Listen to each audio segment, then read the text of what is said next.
Timur کو پتہ چل جاتا ہے کہ زارا بزنس میں دلچسپی لینے لگی ہے، اسی لیے وہ ہر فائل کو بغیر پڑھے سائن نہیں کر رہی۔ اسی لیے تیمور کو اب زارا سے ڈر لگنے لگا ہے۔ جب زارا آفس سے ہو کر گئی ہے تو تیمور بہت زیادہ محتاط ہو گیا ہے۔ تیمور پیسے کے لیے کچھ بھی کر سکتا ہے، اسی لیے تیمور ایک بہت ہی گھنونا پلان بناتا ہے۔ وہ ایک بندے کو ہائر کر کے زارا کو اغوا کرنے کی کوشش کرتا ہے۔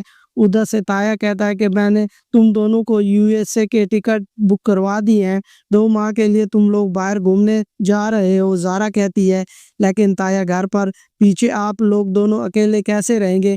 جس پر تایا کہتا ہے کہ ہم لوگ مینج کر لیں گے، تم لوگ کافی عرصے سے کہیں گھومنے پھرنے نہیں گئے، اسی لیے میں نے تم لوگوں کے لیے یہ سرپرائز پلان کیا ہے۔ زارا ٹرپ پر جانے کے لیے کچھ سامان لینے کے لیے مارکیٹ جاتی ہے۔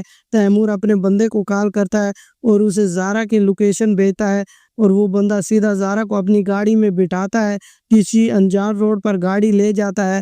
زارا بہت زیادہ ڈر جاتی ہے اور اس سے پوچھتی ہے کہ تم کون ہو، مجھ سے کیا چاہتے ہو، میں تو تمہیں جانتی نہیں۔ لیکن وہ شخص بار بار یہی ضد کر رہا تھا کہ جو پیپر تمہارے سامنے پڑے اس پر سائن کرو۔ زارا بہت ہی گھبرا جاتی ہے، اسے اس کے علاوہ کوئی اور کچھ سمجھ نہیں آتا۔ میں کیا کروں؟ وہ آدمی سے کہتی ہے کہ تم اس پر سائن کرو اور نکل جاؤ۔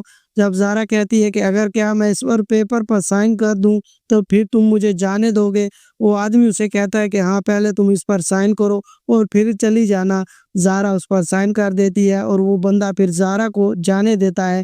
جب ایمان کو یہ خبر ملتی ہے کہ عہد نے اپنے آؤٹ لیٹ کی اوپننگ کر لی ہے اور وہ ایک کامیاب آدمی بننے جا رہا ہے، ایمان کو اس پر بہت افسوس ہوتا ہے کہ اس نے خود تو اپنا فیوچر بنا لیا اور مجھے سمپل BA بھی نہ کرنے دیا، نہ تو اب میں کراچی جا سکتی ہوں اور نہ ہی اعلیٰ تعلیم حاصل کر سکتی ہوں۔ ایمان اپنے باپ کو کہتی ہے کہ میں نے CCS کرنا ہے۔ ایمان کا باپ کہتا ہے تم بہت سمجھانے کی کوشش کرتا ہے، لیکن ایمان اپنی ضد پر اٹک جاتی ہے اور ایمان کا باپ بلال کو کال کرتا ہے۔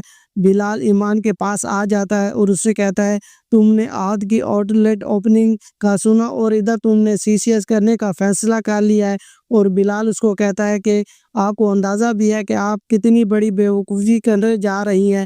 بلال ایمان کو کہتی ہے کہ آپ بہت بڑی بیوقوفی کرنے جا رہی ہیں، ایک دفعہ تیمور یہاں آ سکتا ہے تو کیا وہ دوبارہ ادھر نہیں آ سکتا، کیونکہ آپ نے اس کی انسلٹ کی ہے اور وہ اپنی انسلٹ کا بدلہ ضرور لینے آئے گا۔